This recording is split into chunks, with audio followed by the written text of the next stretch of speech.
I'm Terry with Towers Murray Plumbing, here to show you how to fix a fill valve in a toilet.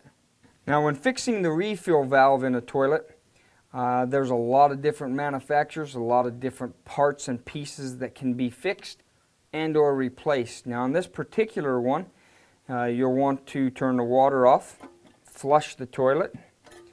This one has a little arm that comes up and the top will pop off. And there's a seal inside here that will wear out, and you just need to take it down and replace it. Now on some of the different manufacturers of refill valves, you'll have 2, sometimes 3 screws that you'll have to remove, and inside will be a plunger that needs to be replaced. And you just take those down, match them up. Once you've matched it up and you've got the same one, you just work everything in reverse.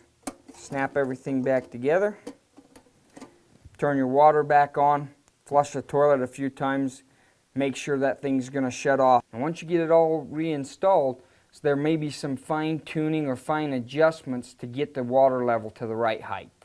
And again, I'm Terry with Towers Murray Plumbing, and we've just shown you how to fix a fill valve in a toilet.